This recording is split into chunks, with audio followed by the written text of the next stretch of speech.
kind of pork taco or something. Not agreeing with me too well either. What about you? Chicken and pickle sandwich case. Chicken They're and good, yeah. Chicken and pickle.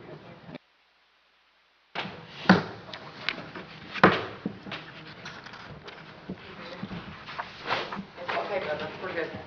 Okay, sorry. That's fine. Sorry, Danny. That's all right, honey. And action. No. Back right. You're on. Okay, so currently it's figured up, or at least I did the calculations, about 53-ish and 47-ish. If we figure it more, that 60% of my salary comes from EMA and 40% comes from the Sheriff's Department. Actually, this year it's more like 64 and 36, only because we've had 4 major disasters this year to take up my time. And FEMA has been here, so I've had to be with them. And unfortunately, I can't tell you definitively because I haven't gotten the word, but when FEMA was here, we went through everything, and there should be $63,000 deposited back in the general fund from a FEMA, from the floods. But anyways, that's why my time is a little off this year, but it's close to 60-40 that I spend the time. This will get you more reimbursement from the state grant. The total wages would be $50,000 and $50,079.98, which would put me in the middle. Scott County, as you see, is one of the lowest at $39,000. I just found out today it is now $50,000 because they just replaced their director who had to retire for medical reasons. Anyways, that would change the EMA director line to $30,000. So that's how I figured that out, is that would be 60% of my salary. That would be accomplished by moving the money from assistant EMA director line.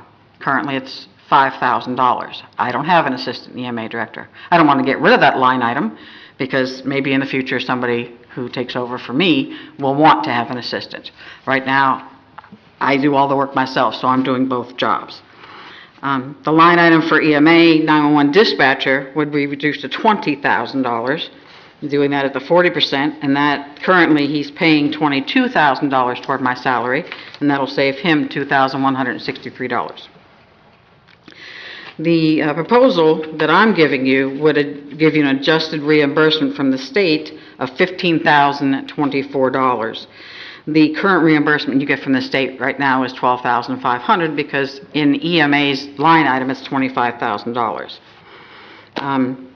And that's, Washington County has been approved for up to $35,000. And that would be nice to get $70,000 a year. I know that's not going to happen, but anyways, that money is there. It's not like it hasn't been appropriated. It has been appropriated for Washington County. So that's how I figured out the 50% of the salary under EMA would be $15,000. So it would be in 2027 that you would get that money because it's always a year behind. So you would make an additional $2,524 if you follow this proposal. Not only would I be compensated for doing both jobs, actually the EMA director and assistant EMA director, as well as doing the 911 job. The increase, if you see on the back of the page I passed out, it would cost you absolutely nothing. All I'm asking is for a line item move.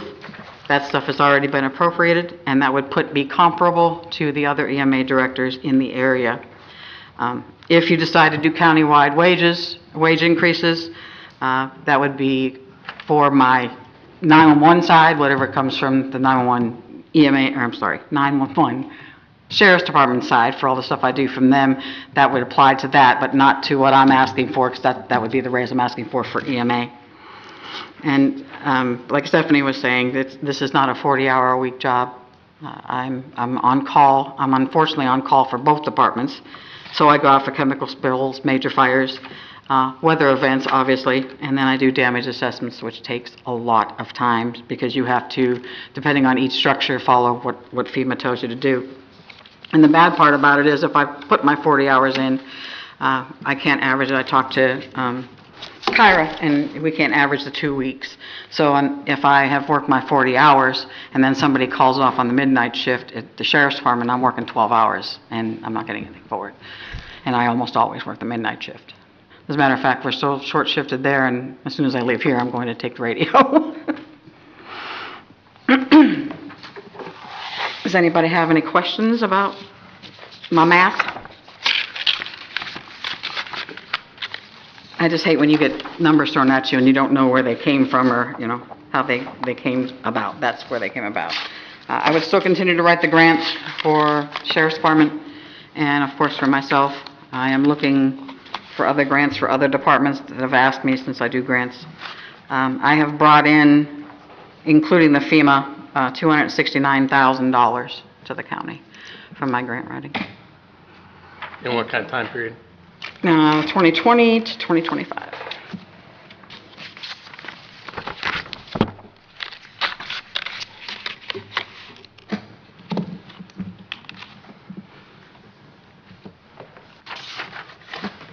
I appreciate you looking into the grants. Mhm. That becomes that takes a little bit of stress off of us as a council Right. when it comes to trying to fund new And we can get cool equipment and stuff. tools. and I got the things like drone, Yeah. the thermal drone, which is very important to every department, every emergency department, because they can use it for different things. And we got the grant for that, so that is getting That would ready have been to... helpful several years back when we had people stuck on the Knobstone Trail. Absolutely, and that's one of the things that would be beneficial, because it is thermal, so it'll be able to locate people on an upstone. Any other questions for Annie on her budget there? I have a question. So you're basically wanting to eliminate the line item for assistant EMA? Not wanting to eliminate it, sir. I want to move money from it. I don't want to eliminate it because in the future, the new EMA director might want to have an assistant. This job might become full-time, as So- it should be, but So you want to zero it out but leave the line item? no, sir. I want to move $2,224, or $2,884 from it to the EMA director. Okay. Gotcha. I don't want to zero it out.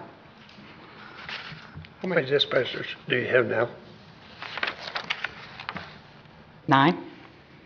We normally should have 12. You're 3 down? Wow.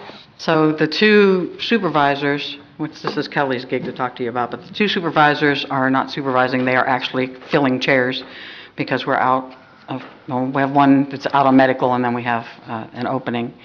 So then anytime there's an open shift, Kelly and I take it. And Kelly is working the shift right now, but he has something he has to do, so I'm going to go relieve him. So what hour shifts are they working? It depends on the day. Some days are 8-hour shifts, some days are 12-hour shift, weekends are 12 hours. Really odd schedule. I'm sorry? The It's a weekend, really odd schedule. Very odd, yes. You have to know your schedule, and with being a floater, and they call me and I never know who I'm working with because I can't follow that, because it changes every week as to who's working when. so generally weekdays are 8 hours and weekends are 12? For dispatch? Yeah. No, ma'am. No? Fridays are 12, Friday, Saturday, and Sundays 12. Okay. And then every other Wednesday is a 12? I don't know. It's something like that, because I know from the different shifts I've worked. But I haven't been assigned to a shift for years.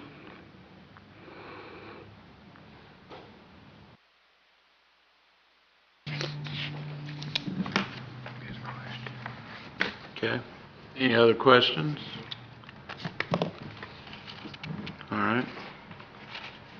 Page 25, there were no changes on page 26. Correct. to the LEPC is plan. as written.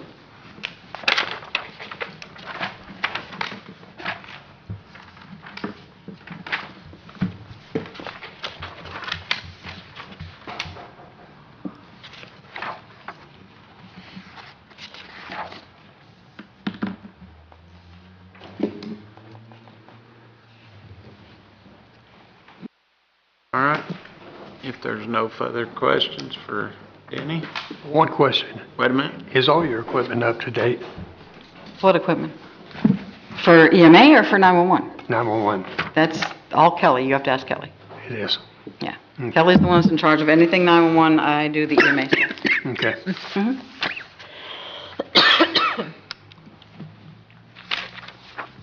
All right. No further questions? Thank you. Thank you. Thank you.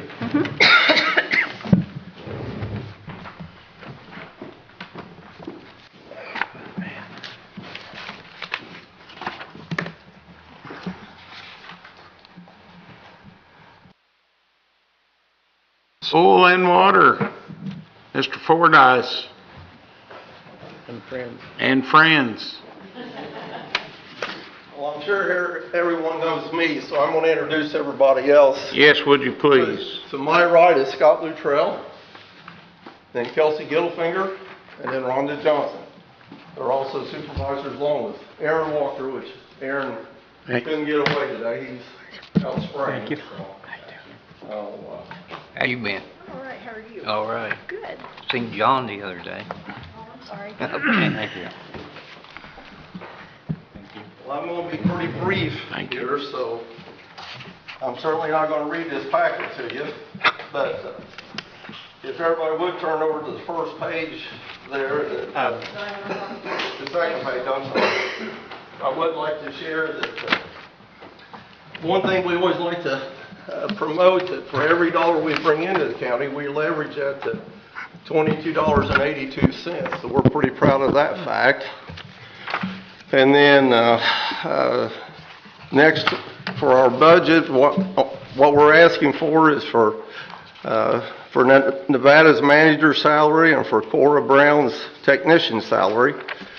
And then we did ask for a little bit more for our operating expense because, as everybody knows, everything goes up. And so then one other quick one. Toward the end of the packet, we've got a new thing coming. It's starting here in 26 as we go forward. I would say due to the,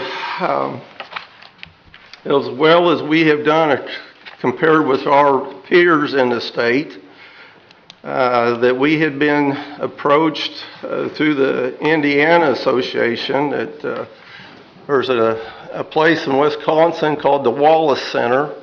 They're doing cost share money that their rules is not quite as stringent as the NRCS, and we felt like it was a good fit that some people doesn't qualify for normal NRCS programs.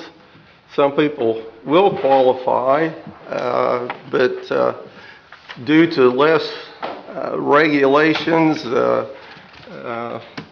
as an example, the NRCS, through their programs, will not cost share on perimeter fencing of your farm or whatever.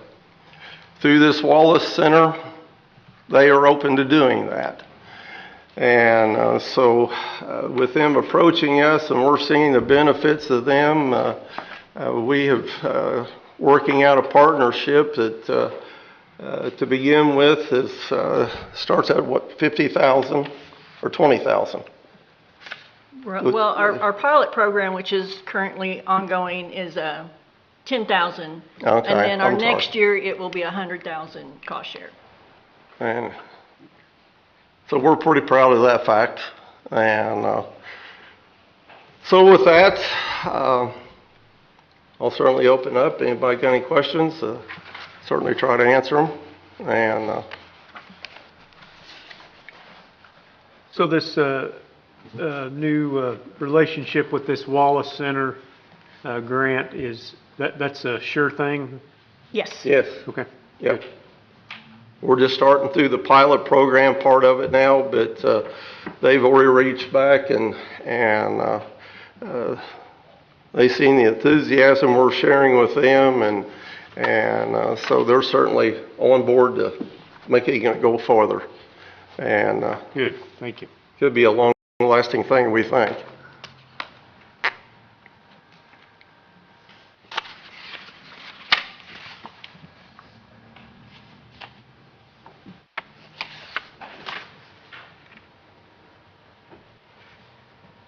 One thing that's not in this packet, it's kind of disappointing to us, that used to, from the state, they would rank us, and that's not happening anymore, so, I was just getting ready to ask you. yes, and that's kind of disappointing, but we still feel like we're doing well, we're in the upper echelon of them, not, you know,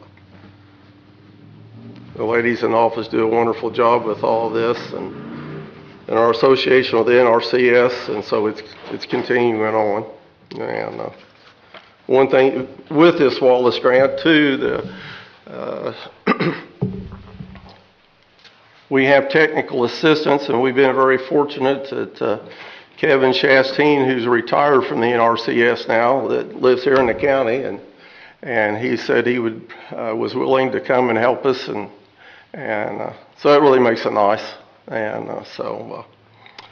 anyway, that's about the long and short of it.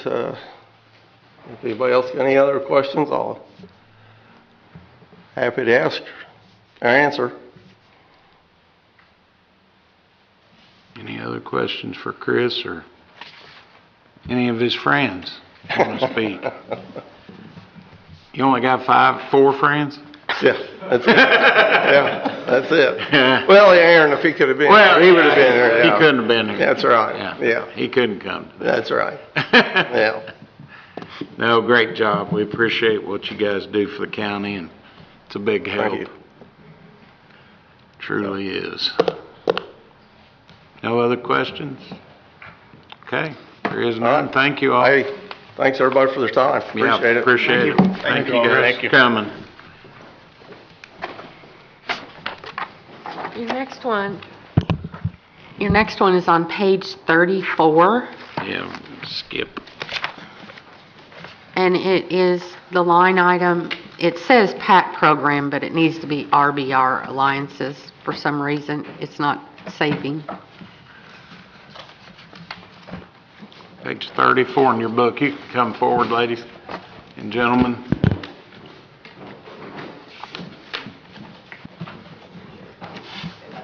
We'll get you, there's I will another find chair a right chair. there. Yeah, just wheel it around there. And Dan is here representing Blue River Services. That is on page 60. Okay. Blue River and RBR, Yeah, both. Yeah, you got both. So the first one they're going to talk about is 34. the third, page 34, the 15,000. Right. The 15,000. Hi, I'm Heather. I'm the Director of Victim Services for RBR Alliance now. We've always come under PACT prior, but we've merged with them, and it's been a really good benefit for all of us. And we're asking again for our 15,000, which does help with offset some of the stuff for running the shelter as far as providing services, and then also just general operations. Plus, 3 of our grants require a local community match. So your in-kind donation of the building, and the $15,000 does help us meet our match goals for all of our grants. So we're very thankful for that. We served about 74 residents at the shelter location over the year, with over 3,000 bed nights on the year. So what we've noticed is that sometimes our numbers look a little lower, but people are staying longer because it's so hard to find permanent housing right now. So we've been having people housed for sometimes up to 6 months. So it cuts down on the number you serve, but you're serving them for a longer period of time. So, and then we do our outreach out of the back of the shelter building, and we've helped 68 people with safety planning and protective orders from that office. And then we take almost 700 crisis calls annually at that location. So those are just a few numbers for you. And if you have any questions, I'd be happy to answer. I'd like to just mention that RBR has been involved with victim services for a little over a year, about a year and a quarter or so. But, you know, thank you to Washington County for all the support that you've given over the years to the program. One of the things that I've been a little bit surprised about is the numbers that need the services that are provided by victim services. And when the folks in Valparaiso were cutting them loose, you know, it didn't take a whole lot of thought to think, yes, this mission needs to continue locally, and it didn't take a lot of thought to know we wanted to bring them into RBR.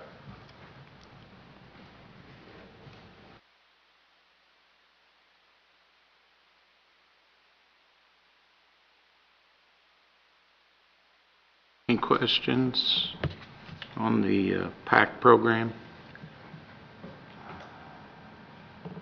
None? Okay. So then page 60. Page 60, yeah. It's the very top line item that says intellectual disability. Which one? 60.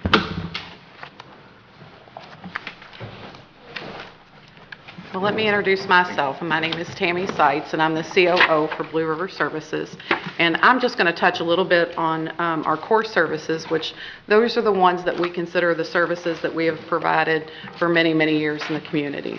So first, we have a residential program, which we have 2 residential homes that we operate out of actually downtown Salem.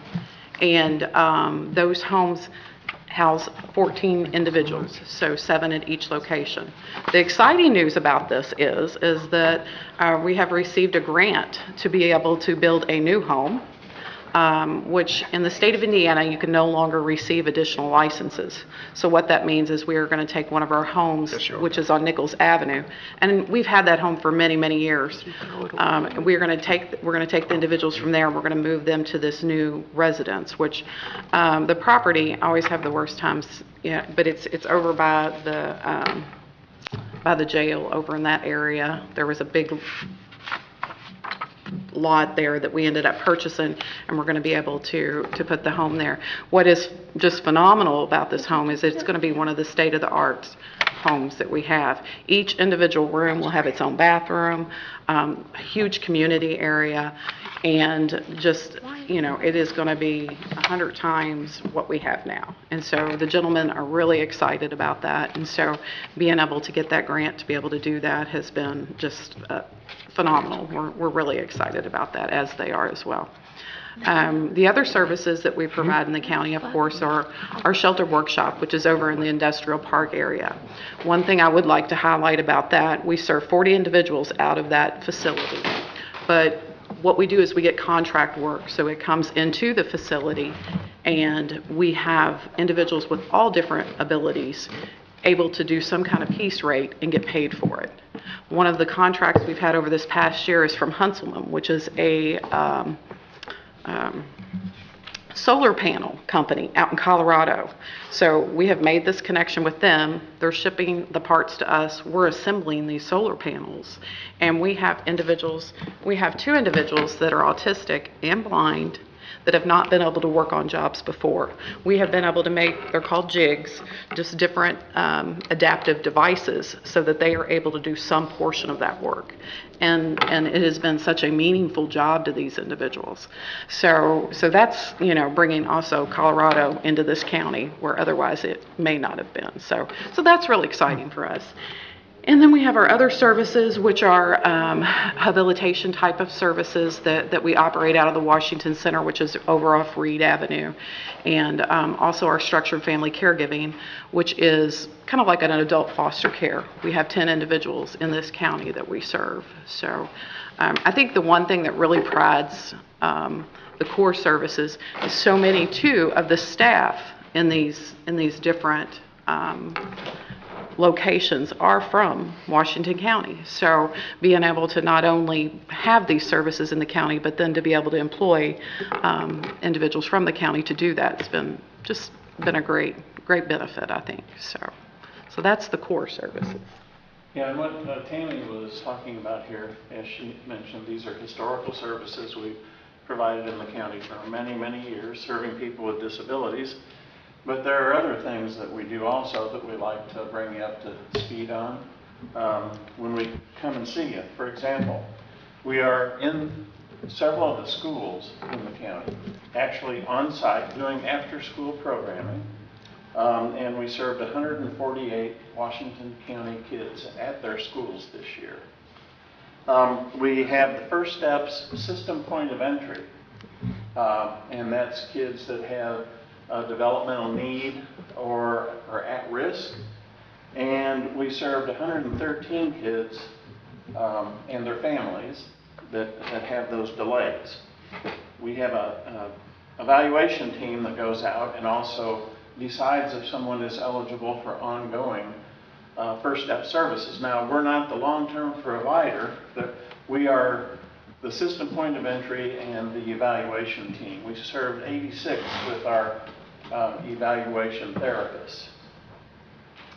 Healthy families, we did 26 families home visitation. That's a voluntary program for families that have risk factors, not of disabilities, but with family risk factors. But they volunteer to be part of the program.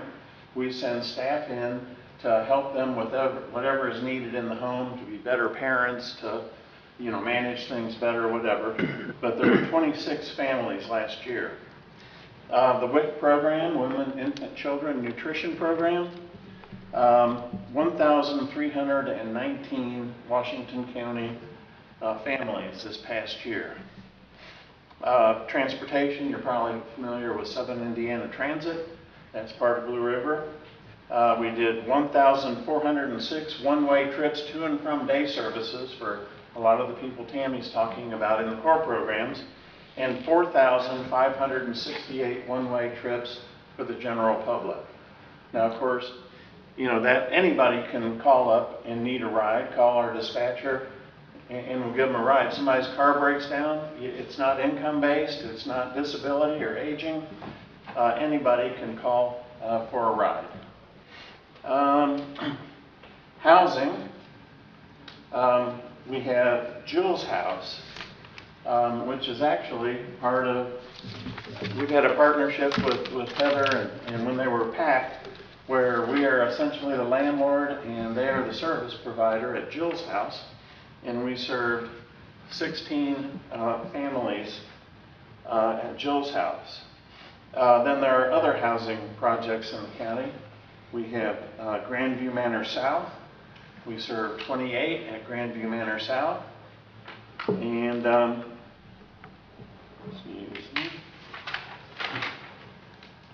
and 30 at Grandview Manor North. Where those are, but one's a 25 unit, one's a 24 unit apartment complex across the street from each other, essentially. And also we served 14 at Jackson Court. And Jackson Court, that building was at one time a child care center. We operated it for many, many years. Unfortunately, we're not able to continue. So we converted the child care center into several apartment units and also built some duplexes on the property. So, served 14 in 14 last year. And also, something Tammy was mentioning, staff. We employed 108 Washington County residents last year doing this variety of services for the county. I'd be glad to answer any questions. We can come and see you all for a long time. We appreciate your ongoing support. Absolutely. Oh, and something I left off here. Jim Johnson is a board member for Blue River Services, and so is Claude and Jeannie Combs. I'm sure many of you know those three. And also Tom Paris is vice chair of RBR Alliance. And RBR Alliance, of course, it's an alliance between Blue River and Ralph.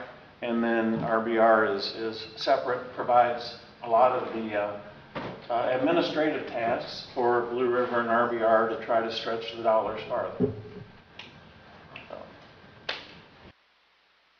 Just want to say thank you for what you guys do.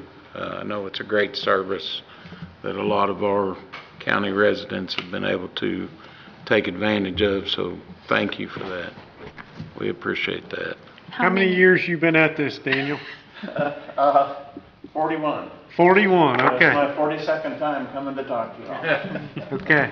Well, I've been with them 30 years. So, I mean, we've got a lot of, You're going to tell your age here. in a I was minute. with PAC, I've been with PAC 25 years. Yeah. Yeah. Yeah. Well, and I think what I can say is, I reside in Harrison County, but Washington County has always been so welcoming to us, and just always, whether it's through Special Olympics or whatever it may be, you do so well as coming together as a community and just really supporting, the different groups within the county, and we certainly appreciate that. So thank you for that. We appreciate all How you many do. will your appreciate new what you housing do. hold that you guys are building It's limited to 7. to 7? Yeah, Yeah, we're it's, limited by the license, and the state is no longer issuing license for group homes. Their preference is for people to be in apartments and things of that nature rather than a group home. So our individuals love it. We've had some of them that have been there with us. I actually had the pleasure of meeting about 8 or 10 of them a few months back, and they were the sweetest people. And they talked a lot about their jobs that they Yes. had, and they were so excited about them. Yeah. It Well, was and like the new heartwarming job, to yeah, the listen new to them. job that we got with Hunselman with the solar panels, they're considered, material handlers. And so having that, recognition for the job that they're doing, they're very, very proud of that. Oh, they were Yeah. so proud. It was the sweetest thing to see. Great, thank you for sharing that. And one of the things we're able to do is have our departments work together on different projects. For example, this new group home is a combination of Tammy's core services and our housing department. Yeah. And they're working together to get this done. Now, the group home, current Nichols home, we started in 1986. And it was actually a duplex that we converted into a group home, so it's been there for a while. It was time for something new, but now we're going to have to get something extra special for the guys. Yeah. And another example is Heather in Victim Services, because, our housing department worked with Victim Services for many, many years before Victim Services came on board with us. So we're able to have those joint projects. Great work. Sounds like you're making good progress. Yep, We think so, yeah, Thank we you. think so. thank you. Thank you all very Thank you. much. Thank you all.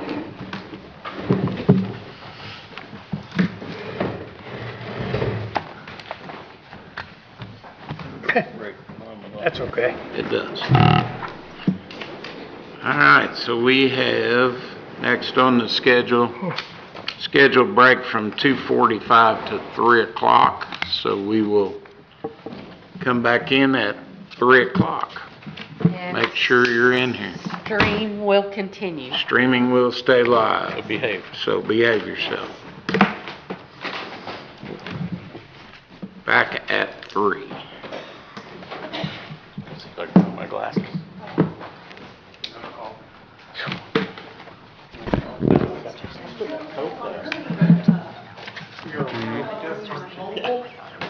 Oh, is she? My mobile scanner and just scanning it while I'm here. Well, I mean, it has to be digital, just throw it up there, Yeah, I know.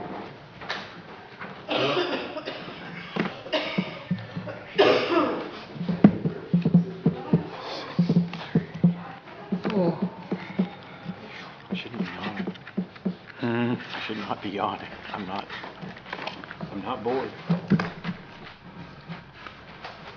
We get a lot of the folks that they service come out as a group and they shop at Walmart and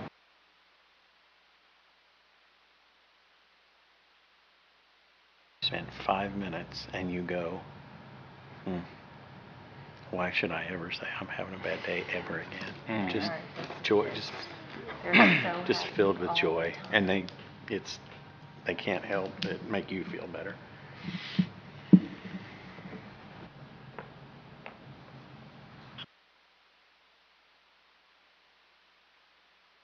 Well, a couple of them ran out, didn't they?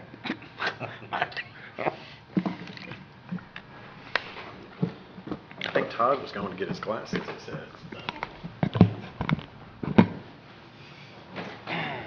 We're done at 4, right?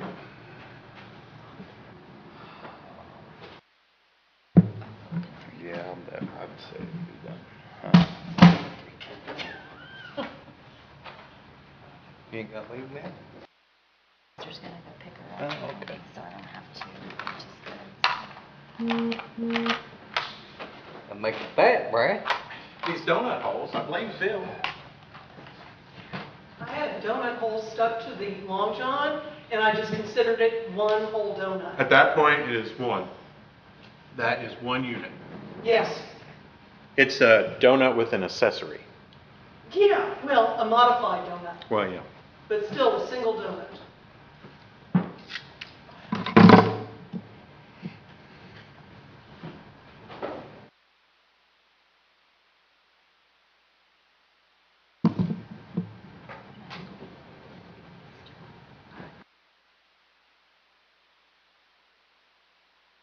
So he'd be back at 3 or 3:30.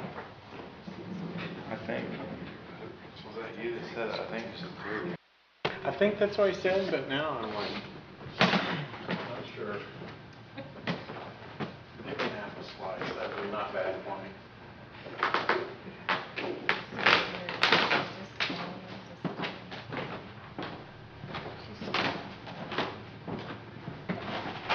How you doing?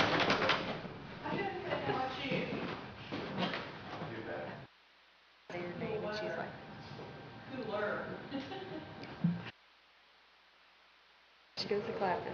She's so excited. She's so excited. She told me she's like,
Oh, crap.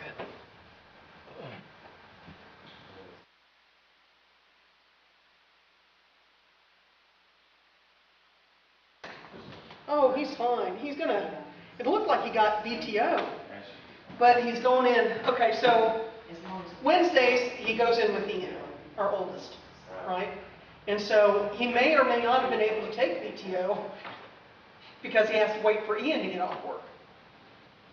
But he's the VTO master. He's like a ninja for VTO, which is voluntary time off.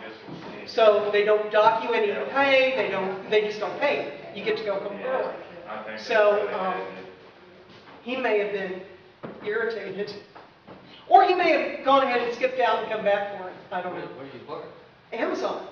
Oh, still Yeah. there. Both Ian and Max work at Amazon. Emily is working at Home Depot, and that's Ian's wife. And then Noah works over at Walmart.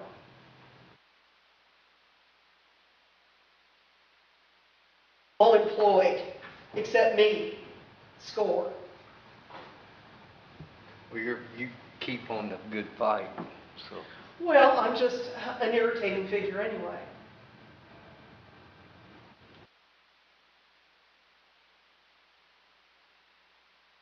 I can't see landing my personality in anybody's business. You know, Amazon was barely big enough to handle me. That was my only job in my whole life, 7 years at Amazon, and that was it. I tried to explain that to people, but yeah, and I got into trouble there too. Well, I can see that. Not as clever as they think they are.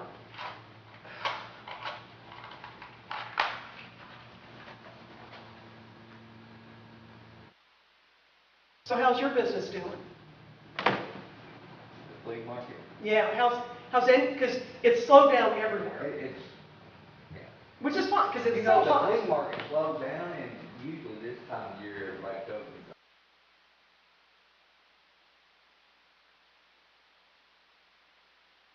That's only on Friday. Right. So I mean, it's people are still trying to stay with their regular thing. Yeah. The flea market, it had dropped. That's usually this time. Oh yeah. I find that I try to advertise or try to make more work or whatever. The business gets fleas. You get like a lot of returns. You get angry people, and you try to convince them to buy your thing. You know, I have my own like customers that come back to me on a regular basis, or they really seek me out, and then that's who I like to sell to. Because if I sell something, I have to go out and make it. And that requires work. And in this heat, it's been horrible. I'm having an allergic reaction to something that's in the air. I like Bubba. Oh, no. Bubba's walking heaven. Yeah. He's awesome. That's right, I'm a good Come up here bargain. and hang out all day. No, that will not happen.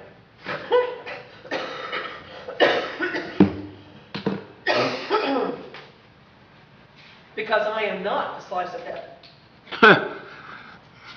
Yes, you are. Don't cut yourself short.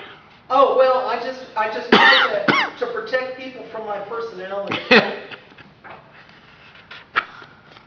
What's your next going like? Oh, I'm already signed up as for Secretary of State. Oh, okay. As an independent. So this time, I won't actually lose. I won't be on the ballot, but I am signed up to run for office. And so that's really what I'm looking for, is a little bit extra protection so that I can run my mouth. Right? Well, honesty is a good virtue out here. Yeah. No, it's perfect. I'm tired of losing. You know, even today on Facebook, somebody said, you want to run for mayor, which I'm in the wrong place, but I've been running for 20 years. And it's not really to win office, because ew, but to go ahead and bring this out. And so, see if we can't make it better. Right now, there's so many things going on underneath that, and people are so angry, and no way to fix it in a normal manner. And like with the surveyor's office, where people lose property. One woman was dividing up her property into 3 sections, like 48 acres, and found out after she had it surveyed, she only had 36 acres. Yeah, it just kind of evaporated. What makes you get mad to the split? Well, 48 would have been better. And that's what she thought she owned. But see, we're having a lot of that happen in our county. And a lot of people are coming up short on what they think they own. And so, if somebody thinks that they're the only ones that that's happened to, as long as they don't think that they're alone and other people are dealing with it, maybe there won't be anybody just, explode. You see what I'm saying? Yeah. But that's what's going on underneath and other things that I don't even see. So, with this live streaming and trying to get everybody to go ahead and just be transparent and come forward with it, and, like the documents in the, well, for instance, payroll and whatever that you sign off on. No one sees that here in the audience. No one sees that online. You just say, I approve, and then you sign it, and then the money's spent. No one really sees that in conjunction or in relation to the meeting itself. That's what's happening with Salem. Salem is, okay, so with the water thing, right? Because that's a big thing right now. Salem doesn't show what they've spent on it. They don't show any, willingly present the facts in a way that people can look at it and mull over it and wallow around with it. They're just saying, you've got to believe this. Well, no one believes them. No one believes them. Is that true? Yeah. Hardly. No one believes you because you haven't presented the facts. You haven't presented, you go through a budget and you don't show people the budget. When you sign off on stuff that you're spending. That's not budget conduct. Well,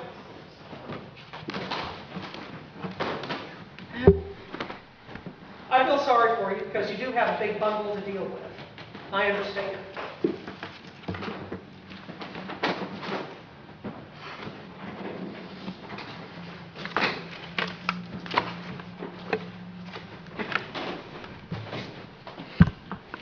Economic growth will be on page 63.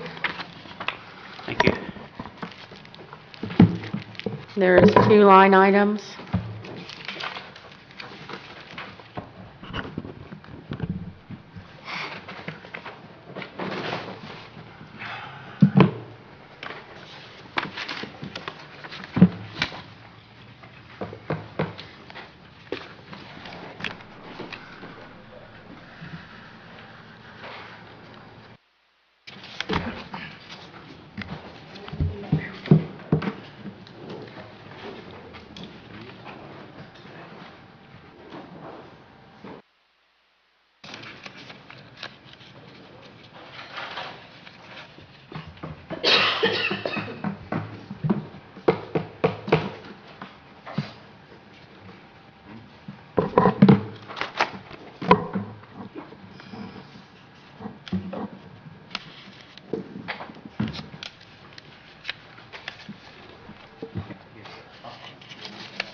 All right, it's close to 3 o'clock. Economic development, 2 line items there on page 63. Mayor and Ashley, welcome.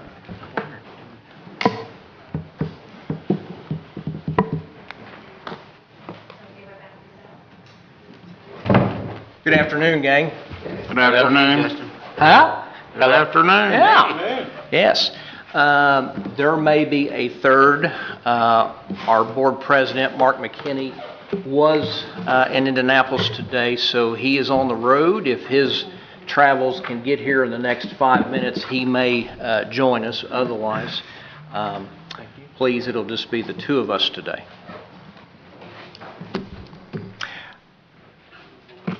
Going around the horn, let me make a formal introduction to those that don't know. Ashley Conrad has joined us, and she is now our executive director.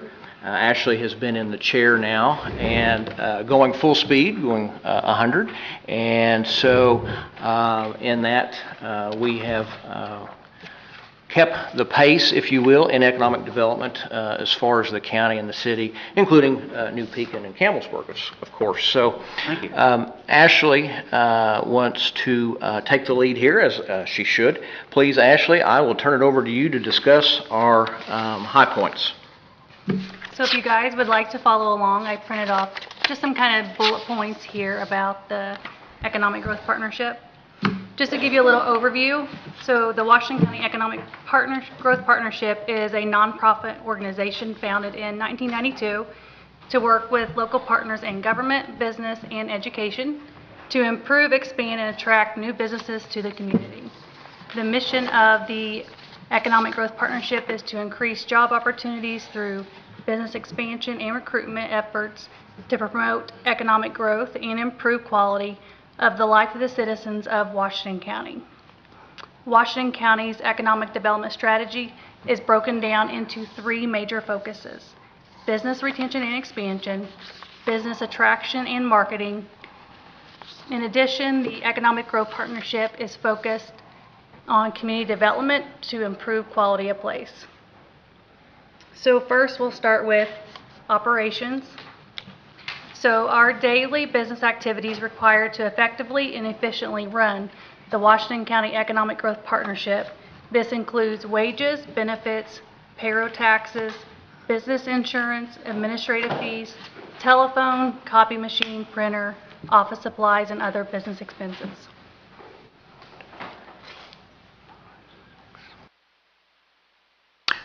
Please.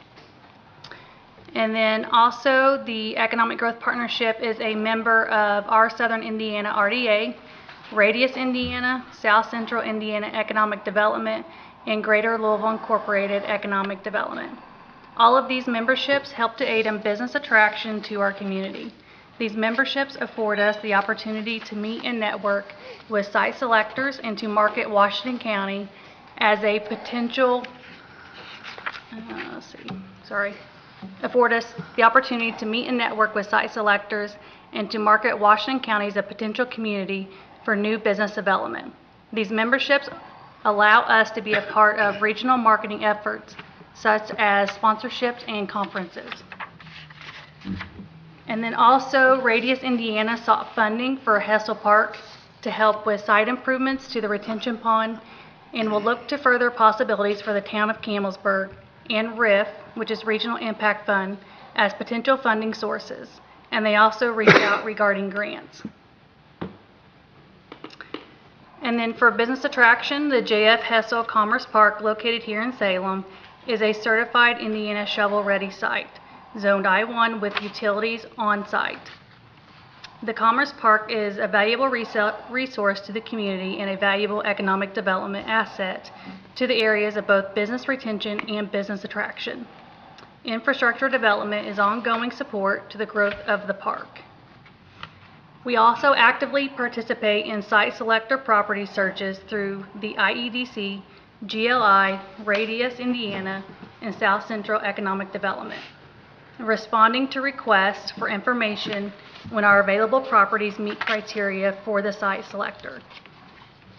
So this year, so that you know with these site selectors, this year we've had 52 sites come through. We've been able to submit 3 proposals, but at this time we have not received any further correspondence on these submissions.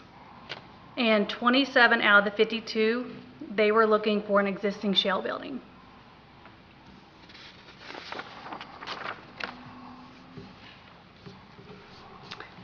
And then for business retention and expansion, small and medium-sized businesses represent a significant opportunity for Washington County. The Economic Growth Partnership is here to support local businesses through tax abatement assistance, project assistance, the Small Business Development Loan Program, and acting as a conduit to local, regional, federal, and state agencies. Local businesses can contact the Economic Growth Partnership regarding needs or challenges they face so they can work together towards progress and sustainability. Annual abatement compliance, we've helped 7 local businesses and 3 utility providers. We have 1 new tax abatement request, small business support of local small businesses to look for gap funding, gaps, and other economic support, provide wage data to employers, research funding, opportunities, lunch and learns, and more. And every year, the Economic Growth Partnership visits face-to-face with our major employers, which are Kimball, MPP, GKN, Peerless Gear, Jeans Extrusion, as well as small businesses to learn more about what is working well, what could be working better, future expansion plans, and opportunities for the Economic Growth Partnership to assist our businesses to achieve their goals. So just a couple that I want to tell you about. The Economic Growth Partnership was able to provide funding for a local lumber mill, Hoskins Lumber Company, who is in the process of repairing electrical work to get business up and running. And also Cornerstone Facilities, we were able to help secure funding for them through RIF, which is the Regional Impact Fund, to support building improvements. And as a result, a new company will be utilizing the building for a new manufacturing operation. And also with marketing assistance, the Economic Growth Partnership provides marketing assistance for available buildings and land throughout the county. We list available spaces for the Economic Growth Partnership website, the Indiana Economic Development Corporation website, and regional marketing websites. And then for quality of place, the Economic Growth Partnership is focused on quality of place, whether through efforts related to the Monon South Trail or working with developers to bring housing options to the community. The Economic Growth Partnership is committed to fostering a vibrant Washington County.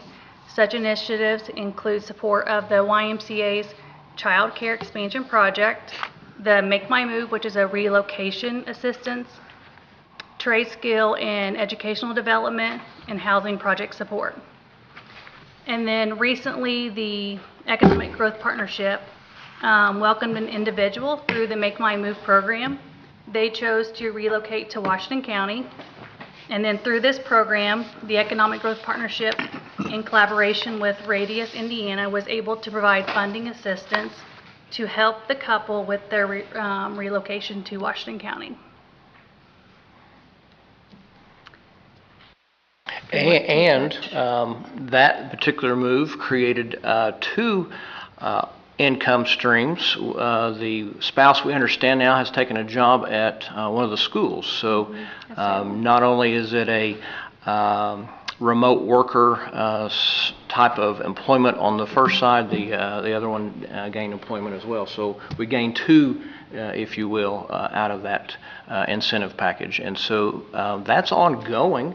That incentive has been posted through several of our marketing materials and media partners. And so any of those folks looking to migrate this way in South Central Indiana do have that opportunity, and it shows Washington County being a supporter and a partner of that program. So I do think we may have 2 or 3 more move in just for this program in itself. So to recap some things, the board has gave Ashley certainly a very good narrative to share with you, and just want to echo there's a lot of attention and action afoot. There's still a lot of activity going on. As she indicated, the state leads, that's the biggest interest for me. as we're looking to invest and grow and promote our community, there is still a lot of attention focused on Indiana. And so those leads certainly can be site-specific throughout the state. Some of them will come through and be labeled a statewide. Some will be county-focused. And so we do certainly look at those individually and grade them. To her point, some of them we don't make the criteria. Of late, it is interest what some of those requirements are. Some of them have got height capacity. Some of them have got air traffic regards that they need more than a regional airport. They need an international airport. And so those are things that we can't get close enough to. And so there's some things that take us off those lists pretty quick. But otherwise, we are certainly still in those competitive searches. Again, Ashley touched on the fact that we've got some new business startups that have happened this year, and hey, that's a win for everybody. Goodness, when we look at our revenue streams in government, local income tax is a big part of what we look at, and certainly you guys know that, you ladies and gentlemen know that. And so when we have jobs coming in, that's a check mark, and you know those jobs can certainly spur a lot of things, whether it's school enrollment, whether it's a dollar spent at our local retailers. You know, there is an ancillary gain everywhere you have when you create those jobs. And so, albeit we know they're not 500 to 1,000 jobs in one whack, there's still progress, and very happy to see that. And she's got a major press release getting to happen on the latter one. It's a nice little an addition to our community, and a very well respected company. So she will have that forthcoming. So the board has said, hey, please represent us. There's 9 of us. Mr. Shell, certainly.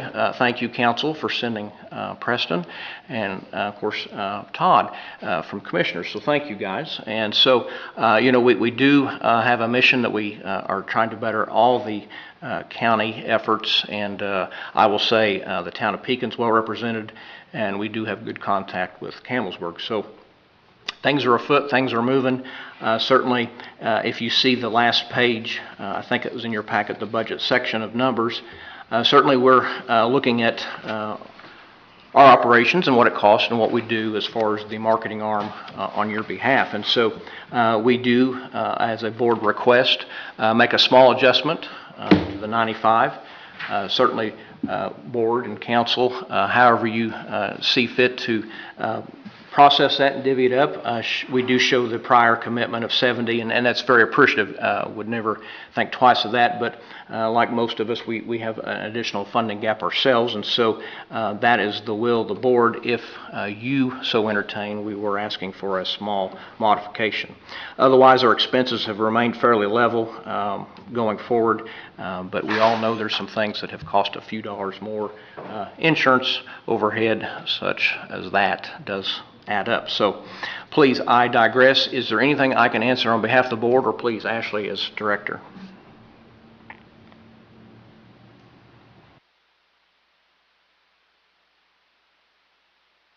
The 70,000, but I showed that we adopted 40 last year.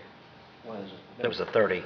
There's There's 2 lines, There's 2 lines. 32070 and 32071. Okay, okay. It's split. Remember that one year you all split it out? Yeah, we did split it. But you're requesting 95. But you would like 25,000 more, correct? Okay.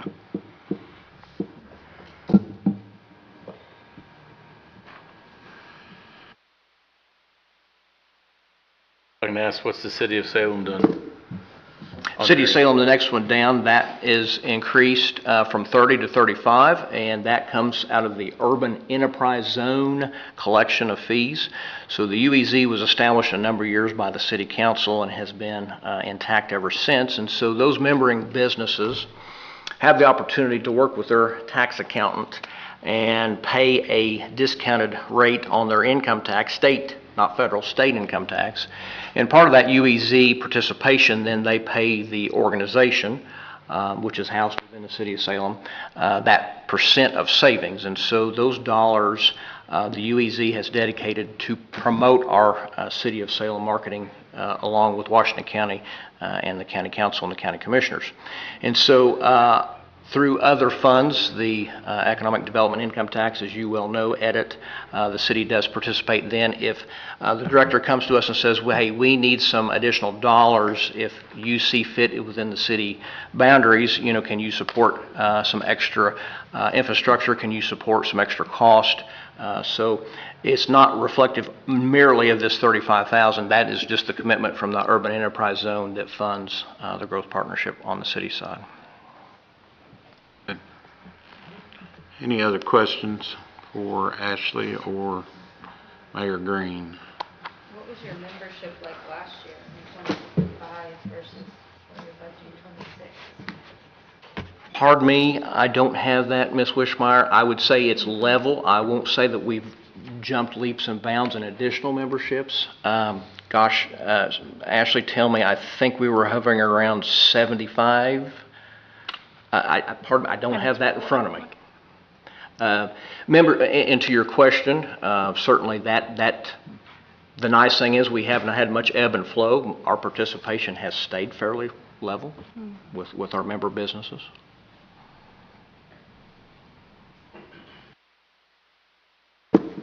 Any other questions? If there is none, then thank you all. Appreciate what you do. Very good presentation. Thank you. Yep. Thank you. Thank you all. Thank you, Ashley. Thank you. Welcome aboard, Ashley. Thank you. All right, moving right along. Got a little behind schedule for once. Let's see here. Cemetery, 310. It's on page 28. Council and commissioners in your book. Page 28. Good afternoon. Yeah. Hi. How are you? I'm fine. And yourself? Good. Well, I'm Lisa Fleming. I'm a board member of the Cemetery Commission along with 4 other volunteer folks. We have one contractor who does a tremendous job, Andrew Davison, who's here among us. And I wanted to present very quickly to you all our 2026 budget request. Myself and 4 other board members, and I want to call them out, David Johnson, our president, Raymond Lee, our vice president, Aaron Woodward Sparkman, and Carrie Chastain, and myself, meet about 3 or 4 times a year to try to conduct business and support Andrew as he tackles over 200 cemeteries in the county and does just a fabulous job. We're asking for a very small increase in just one of our 4 line items. It is our first line item, 11404, our contract mowing. It's just a modest $2,000 increase in that number, and everything else remains flat. So our total budget request for 2026 is at $55,831. And I'm happy to take any questions if anyone has any. We like these numbers. You won't have many questions, I think. Yeah. Okay. I'll try to make up a little time for you all since you got behind on the last one. Any questions for Lisa on the line items there in the cemetery budget? I will say, I feel like that's a great job, and I know there's a lot of, as Andrew can attest, there's a lot of cemeteries in this county. A lot of them sometimes, I've lived here all my life, and every once in a while you run into a new one, that you didn't know was there. So it's a big undertaking, and we appreciate what you do. Well, thank you. We appreciate what you all do, and thank you so much for your consideration of our budget request. Thanks, Lisa. You're welcome. All right. EMS, Mike, Tony, you're next on the agenda. Page 29 and 30.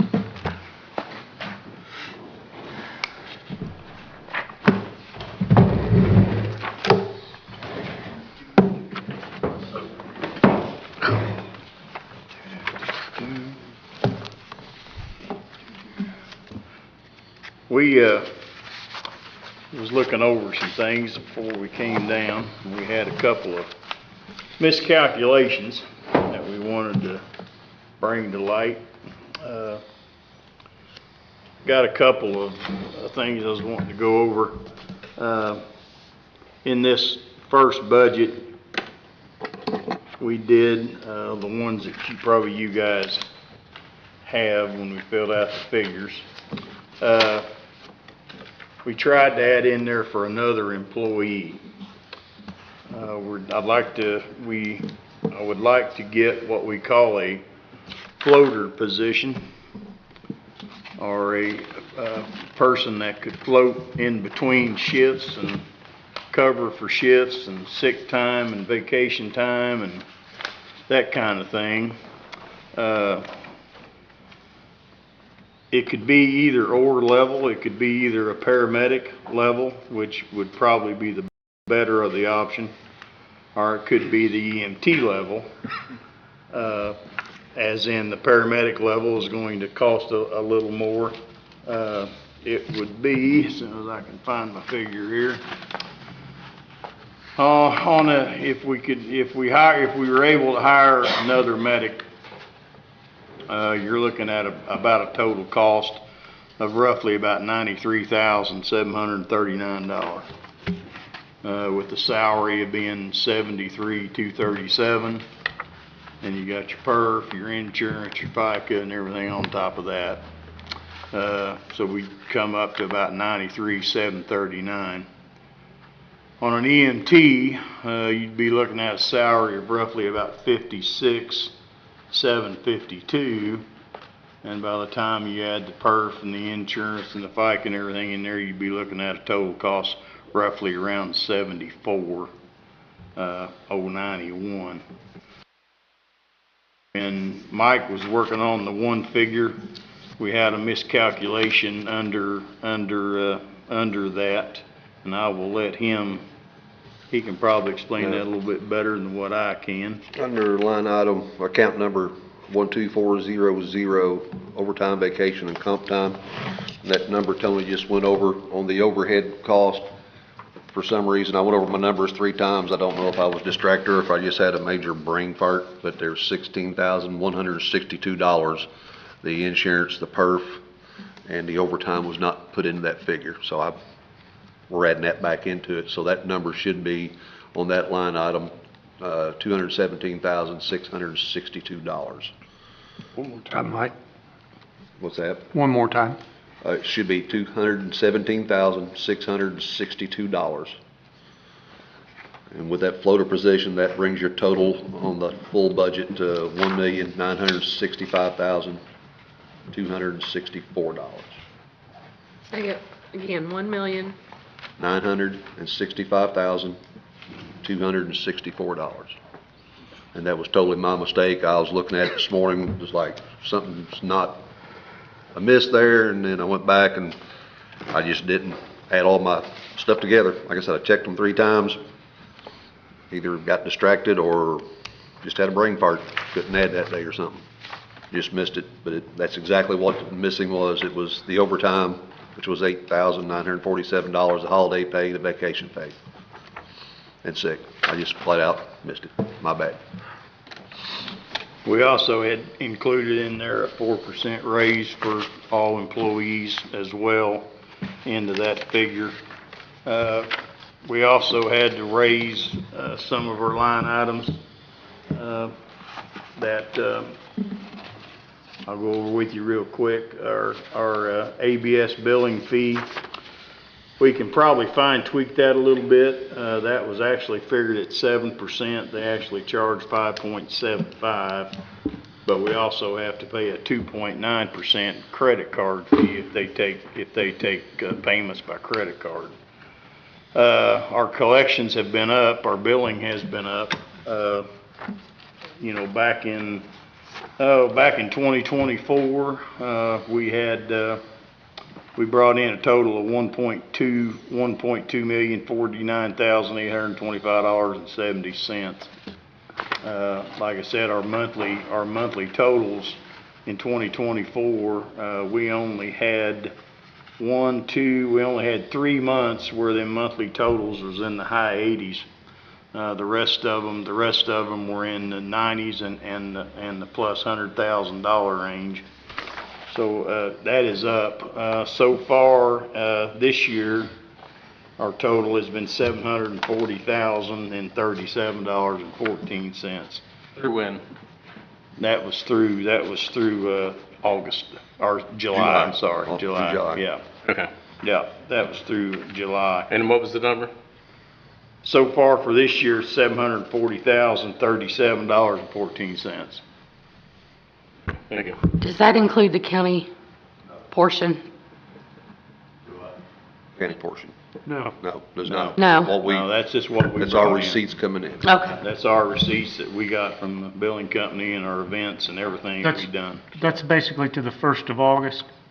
End of July, yes. End First of of all, July. August 1, 7/31. Which puts us right around grossing more this year than we did last year, which means less stipend than last year.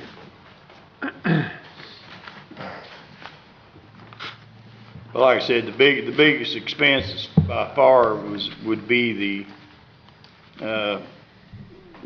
added of the employee, which we desperately need. I mean, it's getting harder and harder and harder to find people to come in, our PRN pool.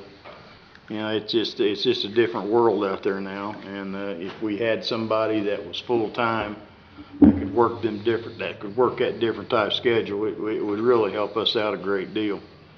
Like I said, it doesn't have to be a medic. We could get by with an EMT, but I would prefer a medic. But we could get by with an EMT if we had to.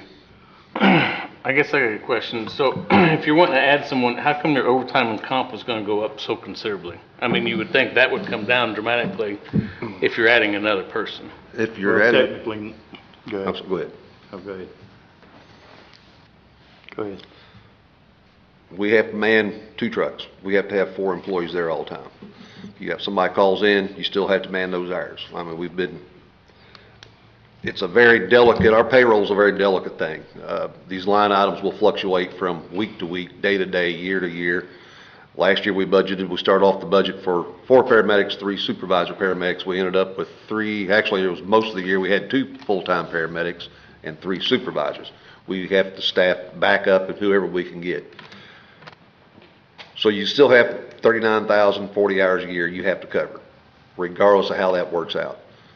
The EMS pool for our part-time, they have full-time jobs. If they don't want to work, we have to get our full-timers to do it. And vice versa.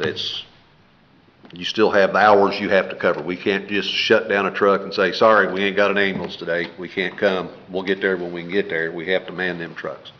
So it's hours we have to man. It's not like, oh, we got a county backhoe operator not off today. Well, we got this guy over here, he can do it. We have to have somebody come in and fill that spot. It's not a ifs or not, it's hours we have to fill. So it's hours that has to be worked. And there is built-in overtime. If you hire more people, we've got numbers, I can go back there and show you numbers. If you hire more people to fill in positions to get rid of the overtime, it's gonna cost you more money in your overhead. The FICA, the insurance, all that stuff. It costs more money to have more people. And then you're gonna lose people because most people want the 24-hour shifts to get a little bit of time. And the job pool market out there, there's just not people out there to work. We work a 24/48 schedule. And in a 2-week pay period, the way it comes around, you will have a 4-shift pay, you'll have a 5-shift, a 5-shift, and a 4-shift. In that 5-shift pay period, they're getting in the small pay period, in the 4-shift, you get 16 hours. In that bigger pay period, you get 40. So that's the difference there. And it's just the way everything marches out. Everybody averages 56 hours a week. It's something we can't avoid. I mean, it's just, you just can't. I mean, we're not working this schedule, we can't avoid that. And like I said, if we went to like a 12-hour shift or something, we'd have to hire double the staff we've got. And what are you gaining? Nothing. You're actually probably gonna lose. So, but that answers your question a little bit. It does some. Yeah, you would still think there would be some savings at some point. We'll give you an idea. When you're running a deficit of about $700,000, I mean, I'd be looking to try and save somewhere. This year, we're probably looking at right around $300,000 as a stipend, somewhere in that neighborhood. Just to give you an idea, a paramedic, if the whole year they work their standard schedule, they'll make $8,947 in overtime. That's the extra they're going to make.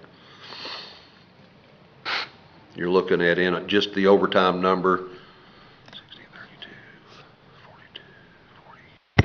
42. Can I say You're looking at about something real quick? $60,000 a year in overtime. To help clarify it, I think part of what they probably want to say is just about every ambulance service around here works to 24/48. So when you have a PRN, odds are they're coming from another department. So they might have a PRN person that works here at Washington County full-time, but works PRN in Jackson County or, Harrison County or someplace like that. So for them to switch their scheduling could potentially be lowering their pool because all the other counties around us do 24/48 too, which makes it easier for them to pull from other counties to get part-time people. So there's really no way to avoid the overtime. Am I putting that correctly, guys? Okay. Yeah. Exactly. It's just we have our payroll is a very delicate situation. It really is. It's something you have to work with. We deal with it every day. Yeah.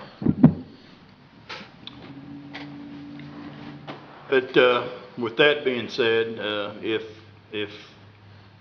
we can't get the additional person, then we're looking at a budget increase over last year of about $82,424.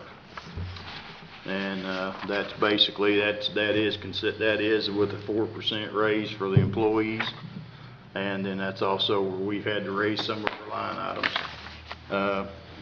We kept a lot of our line items the same as what we did last year. We kept several of them the same. We've had to increase our medical supply budget, which is the line item 2300. We had to knock that back. We had to knock that up about another $3,750. Boundtree people have called me and said that their prices are going up because of the tariffs. She said we would probably see roughly maybe about a 10% increase in the cost over a year. Could be a little more. So we want to make sure. I mean, that stuff goes up. Seems like once a month. I mean, it's been hectic the last year as much as that stuff goes up. You guys would be quite surprised on what we pay for a lot of stuff. Little things that people don't think much of, but it costs a fortune. Like I said, the ABS billing fee there, I think we can tweak that a little bit. We could probably get that down a little. It went from 75 to 84, but I think, like I said, that's up by about $9,000. But I redone some figuring there, and I think we could maybe get by right around that $80,000 mark, because it's been running. The last bill that I paid them was $6,033.24. Previous bill was $57.74. And then the previous after that one was $58.23. And for the total year for ABS, we have paid, let me get all my papers here. As of July on ABS, we paid them $40,120 so far for July. And then of course that wasn't including the August bill I just paid. So, and which was another $6,000. So we've got about $34,000 left in that for the rest of the year. So like I said, and like I said, the more we collect, the more they charge, the more we have to pay. So I just want to make sure that, we've got, like I said, we can tweak that a little bit. I think we can knock that down some. And we're right on target for the budget this year. Looks like we'll maybe just be $1,000, $2,000 under this year's budget on the ABS billing. Mike, what's that 48.5 based on? I mean, on your maintenance? Is that still counting an engine? That's just general maintenance, covered everything, whatever happens, tires, brakes. At one time, we was covering for an extra engine in case we had to. Is that Yes. still figuring one? Yeah, that was way back when Ben was still on the board. Right. Yes, that was when we was buying the gasoline engines. He said we could replace an engine 5 times versus the diesels, but yes, that is exactly Right. right. That's why that number is there. And of course, now we've left that number. That number's really not changed a lot over the years, because the engines has actually been doing better, knock on wood. So I have a question for you guys. On your medical supplies, you mentioned that the tariffs are going to take it up probably 10%, but your increase here is only 5%. So do you need to be accounting for more, or have you been historically pulling it from other areas to cover it and still maintaining budget at the end of the year? Historically, we've been hitting it, and we beat up our suppliers so bad we make them give it to us cheaper. We've been hitting target on our budget. Okay. 5% it might not be enough, but we're hoping it is. Okay. I think we can maintain it. I don't see the tariffs. I mean, I know they've been telling Tony that, they've been telling me that, but we've been getting price increases, and there has been price increases. It's just not what they was originally anticipating, but we'll see as time goes. Because we're going to be on that line item, we should be, this year, we should be technically right around $6,000 under budget projected if we, with an extra bill we had on some stuff. Okay. So, You still have 48,470 in Onyx. yes, but we got some big bills coming out this year. Yeah. For here this month. Some stuff that we had to replace that's in that line item, some of our medical supplies, it's high dollar stuff we have to replace from time to time, and that's some bills Tony's got probably on his desk right now, I'd say. And then that medical equipment maintenance, thing, is that what you're referring to, Gerald? Are you referring? No, to I was just talking about the Onyx Yeah, unspent balance Oh. under the medical supplies. Medical That's, supplies. Okay. yeah. And he answered it. I mean, Oh, like you said 48, and I see 42 is what I'm Now, saying. he's going back to this, he's probably got this in front of him Okay, now. all right. But,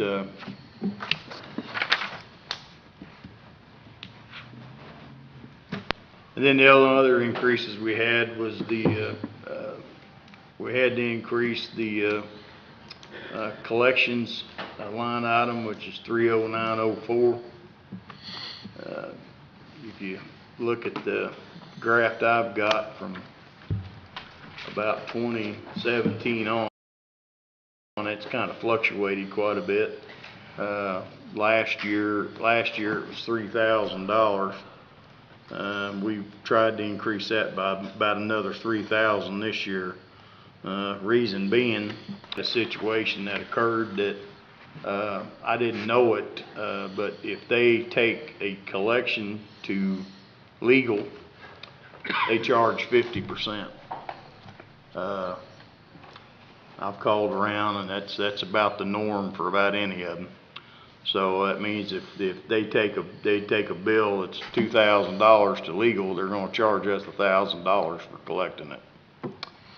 So, and usually over the last couple of years, I've really kept that really in check, because their collections are kind of down to me. I talked to the billing company, and the billing company has a couple of other collection agencies that she said that we could probably check into if we wanted to change that. That I haven't really had a chance to talk to any other agencies yet, but the only reason, like I said, we're on that collections, I'm looking, let me see here. Yeah, we've got $1,200 left in there as of the 1st of August, and it was only budgeted at $3,000. So if we take another hit of a 50% thing, that line item's going to be about empty. So, if they proceed, like I said, with any more legals for the rest of the year, then we're gonna be running a little short on that end of it. So, we thought maybe we just go ahead and maybe increase that and hopefully that'll take care of that problem. Good. All right, so is there any other questions? If not, we need to move for sake of time. If we need you guys back, we may holler back at you tomorrow, probably be tomorrow afternoon sometime, if we need other clarifications on anything. Unless we get ahead in the morning. Unless we get ahead, yeah, there could be a possibility in the morning. It just depends. We've been running pretty well on time, but we're a little behind at this point, so. Thank you, guys. Okay. We'll see what we can do. Thank you. Thank you. Thank you.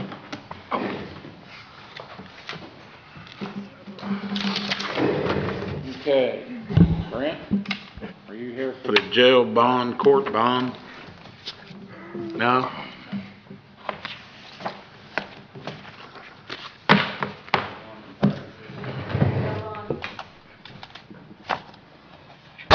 Did I? There we go. Come on, there, good. The jail bond, court bond, that's our debt service payments. Oh, okay, that's right. Yeah.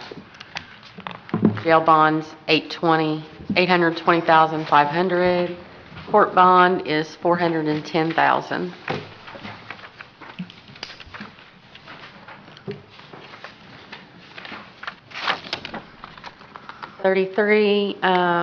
Law enforcement continuing education. That's where the $3 out of every ticket goes, and then the departments can claim that. We did up it. It seemed like this year we got hit pretty hard and had to do an additional because the departments were not claiming the money.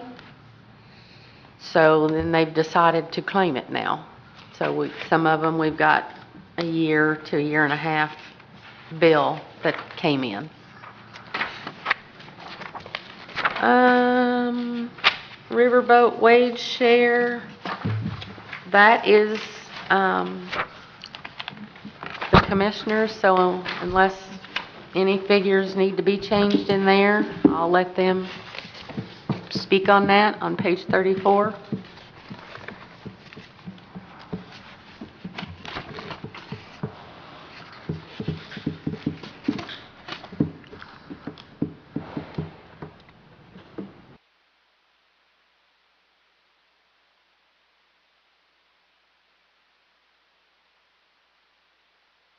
If you all have any questions? Is that on 32005? Is that what you're talking about? Animal shelter? No, that's Oh, no, I just Fund said page 7303. Page 34. Gotcha. Yeah, The whole yeah. page. The whole page, yeah. That's, actually, it's been the Just didn't same. know. I seen that increase there on the animal shelter, so I wasn't sure. It's been the same the last couple of years. Last couple of years, Everything's the same. pretty much the same. Yeah, originally, part of it was being paid out of the edit funds and part of it out of this riverboat wage share. Right. Just for cleaner bookkeeping, we just moved it all to this one.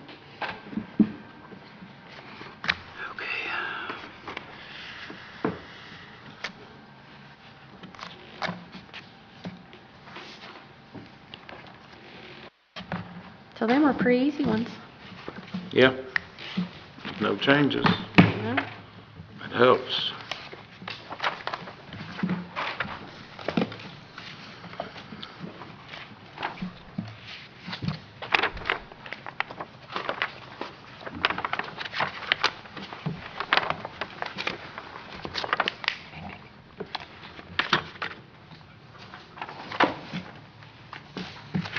Got a few minutes here if anybody has any questions or comments over what we've been through today in our budget hearing. And I will tell our newer ones, Thursday afternoon, we reserve for callbacks. So if there was a department that you all want to come back in, we can set up a time for them to come back in.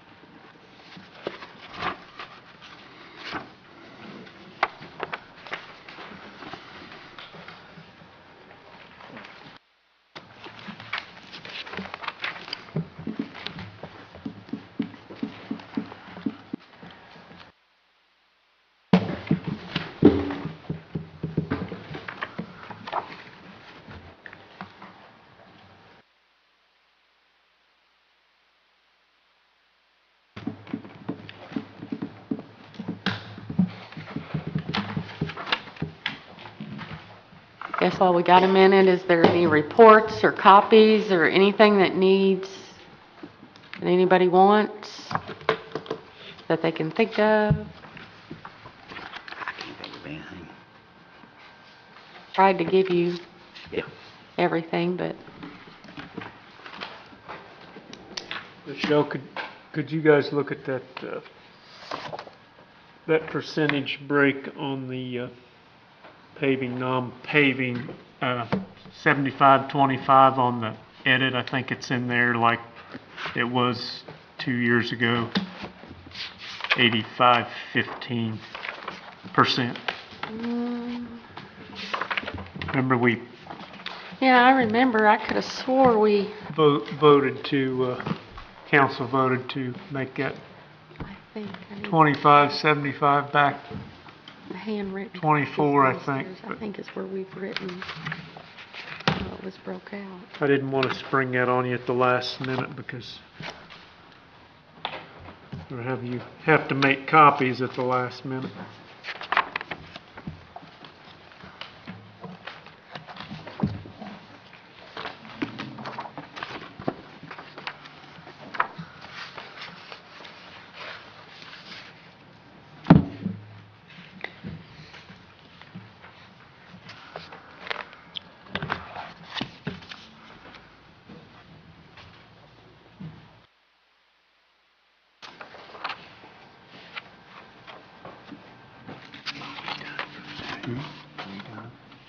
Today?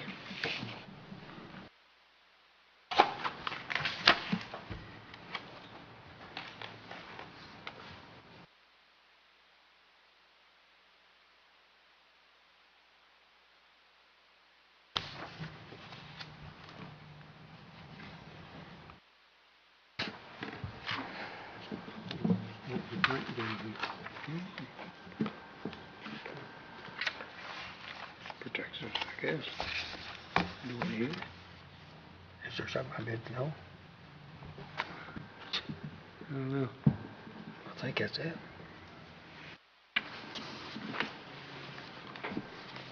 Yeah, I'm scared.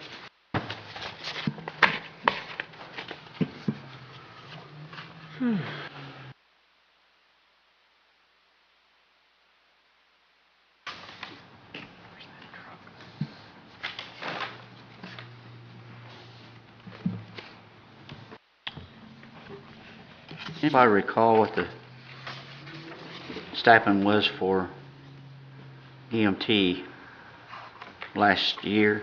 Or how's that, that's the amount they come up short with the last couple of years. Anybody recall that? That You we, talking about with the stipend? Yeah, the stipend. They went, about, Kyra, I can't remember, wasn't it about like 160,000 in the whole last year? Over and above the 650,000, I'm just trying to refresh my memory. I think. Together. It's straight. But we're gonna try to keep the stipend amount the same. It was 700 the year before. 788. It was 700 in '24. It was 850 in '23. So we've got it down. They are making a little more income. So this year it's 650 and we're gonna put in for another 650 for 26. The problem is their income is going up. They're getting more runs, but these darn price increases are killing us on everything. Yeah. It's just, you know, you dig yourself out of a hole and then somebody comes along and takes some money away from you. That's listed on page 59 under the commissioner's budget. Towards the bottom of the page, it's account 35400 ambulance service. Yeah. Started back in 17 at 325 all the way up until 21, then was increased to 425 in 22, 850 in 23, and then we backed off in 24, as Todd mentioned, to 700, and last year and this year down to 650. So hopefully. And they're running real close right now of staying within the 600,000 to 650.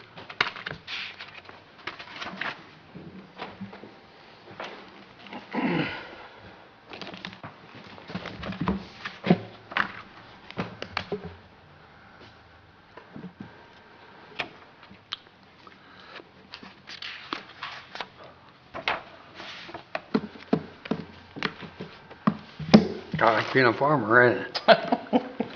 Yeah.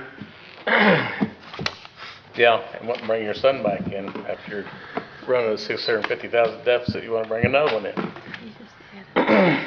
Get you a bigger truck.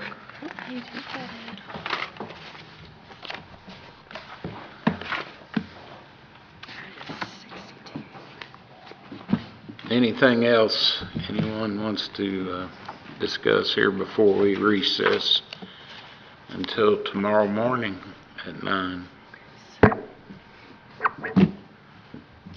We have to leave already? You don't have to go home, but you can't stay here. That's right. I like the song. Well, I guess you can. If not, then we will recess until in the morning, August 21st, 2025. We will see you at 9 a.m.